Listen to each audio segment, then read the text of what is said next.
दोस्तों ये है चौधरी दिलदार आराई उर्फ दादू। बेसिकली ये विहाड़ी का रिहायशी था, लेकिन सन 1985 में दुश्मनियों की वजह से ये लोग लाहौर मुंतकिल हो गए। लाहौर में भी इनके मुखालिफ जाट ग्रुप ने इसका पीछा ना छोड़ा और बाद अज़ां दादू आराई ने अपने मुखालिफ जाट ग्रुप की नस्ल ही खत्म कर डाली। दोस्तों बात शुरू यहाँ से होती है कि विहाड़ी में जाट ग्रुप एक सियासी ग्रुप था। चौधरी दादू आराई ने इन्हें वोट ना दिया तो ये इसकी जान के दुश्मन बन गए। इन्होंने दादू आराई को मरवाने के लिए इस पर 2 कातलाना हमले भी करवाए, लेकिन खुशकिस्मती से दादू आराई बच निकला। सन 1988 की बात है कि चौधरी दादू आराई अपने एक कजन की शादी पर सियालकोट आया, जबकि इसकी गैर मौजूदगी का फायदा उठाते हुए इसके मुखालफिन ने इसके घर में घुसकर इसके 2 बेटों को कत्ल कर दिया। अपने बेटों के कत्ल हो जाने के बाद चौधरी दादू काफी अरसा तक खामोश रहा और इसने इन कत्लों का कोई भी मुकदमा अपने मुखालफिन पर दर्ज न करवाया। कुछ अरसा के बाद ये लाहौर के एक छोटे से डकैत गैंग में शामिल हो गया। 2 साल बाद इसने अपने साथियों के हमरा मिलकर जाट ग्रुप के सरबराह अरशद जाट को एक कातलाना हमले में कत्ल कर डाला। याद रहे कि अरशद जाट उस वक्त पीपल्स पार्टी का MNA था। दोस्तों इसके बाद भी दादू आराई ने अपने मुखालफिन पर कई कातलाना हमले किए और कई लोगों को कत्ल करने के साथ साथ कुछ को शदीद जख्मी भी किया। ये शख्स अपने साथियों के हमरा मिलकर विहाड़ी में जाकर अपने मुखालफिन पर हमला करता और फिर वापस लाहौर आ जाता। इस तरह से जब मुखालिफ जाट ग्रुप अपना बदला लेने के लिए इनके पीछे लाहौर आते तो लाहौर में दादू आराई के पहले से ही तैयार बैठे लोग मुखालफिन पर और भी शिद्दत से हमला करते। कई बार किए जाने वाले इन हमलों में जाट ग्रुप के तकरीबन 13 लोग दादू ग्रुप ने कत्ल कर दिए, जबकि दूसरी तरफ 6 लोग चौधरी दादू आराई के भी कत्ल हुए थे। इस वक्त तक जाट ग्रुप काफी कमजोर हो चुका था, जिसकी सबसे बड़ी वजह ये थी कि इनके अपने ही साथी इन्हें छोड़ चुके थे।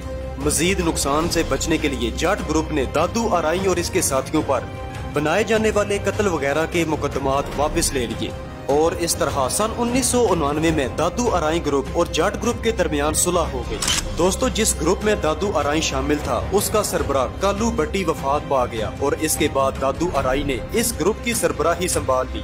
इस शख्स को लाहौर में खूब पहचान मिली और कालू भट्टी की वफात के बाद लाहौर के कई दूसरे इश्तिहारी और गैंगस्टर्स भी दादू आराई के ग्रुप में शामिल होते गए। दोस्तों 90 की दहाई में लाहौर में 3 ही ग्रुप सबसे ज्यादा मशहूर हुआ करते थे, जिनमें पहले नंबर पर चौधरी दिलदार ग्रुप, दूसरे नंबर पर ख्वाजा, जबकि तीसरे नंबर पर भट्ट ग्रुप हुआ करते थे। यहाँ पर आपको बताते चलें कि चौधरी दिलदार आराई की दुश्मनी भट्ट ग्रुप और ख्वाजा ग्रुप के साथ भी कई अरसा तक चलती रही। इस दुश्मनी में इन तीनों ग्रुपों ने एक दूसरे पर कई हमले किए और इसके जरिए एक दूसरे के लोगों को कत्ल और जख्मी किया। दादू आराई के बारे में कहा जाता है कि ये एक दलेर शख्स था और ये अपने दुश्मनों पर अकेले ही हमला किया करता। ख्वाजा ग्रुप और भट्ट ग्रुप इसकी दलेरी से काफी मुतासिर हुए और इसके मुरीद हो गए और दादू आराई से सुलह करने के बाद ये दोनों ग्रुप भी इसके ग्रुप में शामिल हो गए। दोस्तों दादू आराई दुनिया के मशहूर अंडरवर्ल्ड डॉन दाऊद इब्राहिम को बहुत पसंद किया करता। इसी वजह से इसने अपने ग्रुप का नाम भी लाहौर अंडरवर्ल्ड के नाम पर रखा। और सिर्फ इतना ही नहीं बल्कि चौधरी दिलदार आराई ने दाऊद इब्राहिम के नाम की वजह से अपने नाम के आखिर में दादू लगाना भी शुरू कर दिया।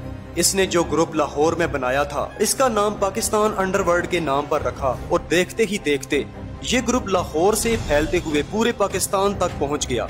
पाकिस्तान के तकरीबन हर मशहूर इलाके में चौधरी दादू आराई ने अपने लोग छोड़े हुए थे।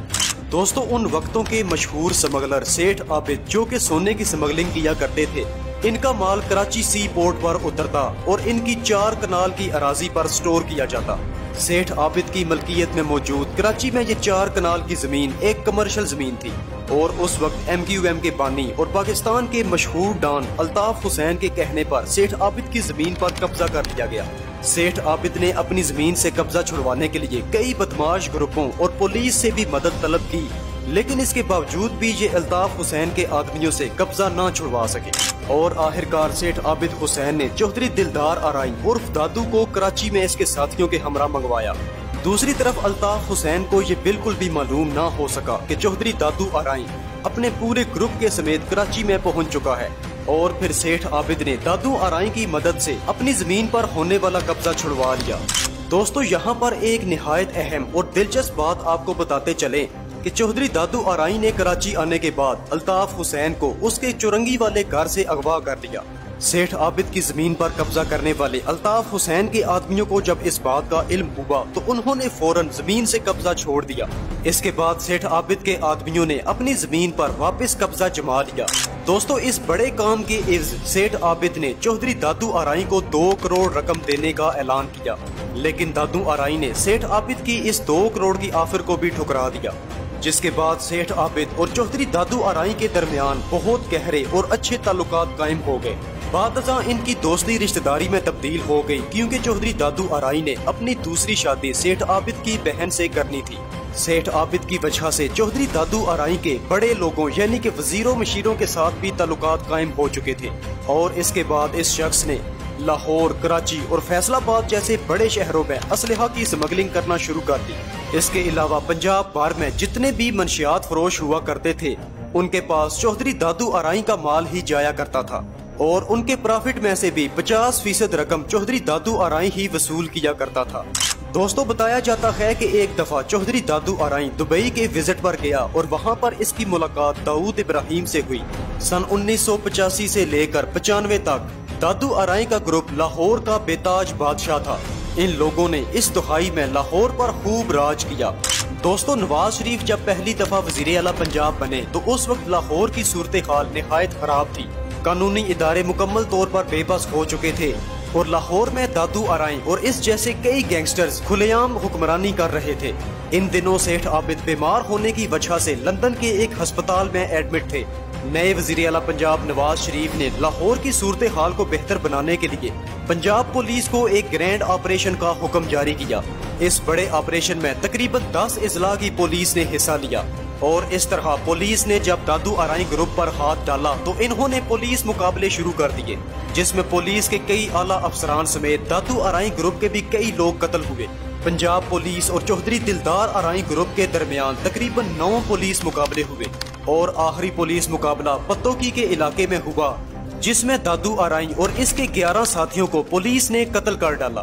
दादू आराई ग्रुप के अक्सर लोगों को पुलिस ने गिरफ्तार भी कर लिया और अदालत की जानिब से इन्हें उम्र कैद की सजा सुना दी गई। इनमें से अक्सर लोग आज भी अपनी सजा जेल में भुगत रहे हैं। दोस्तों, हमारी आज की क्राइम स्टोरी आपको कैसी लगी, इस बात का इज़हार कमेंट्स बॉक्स में जरूर कीजिएगा।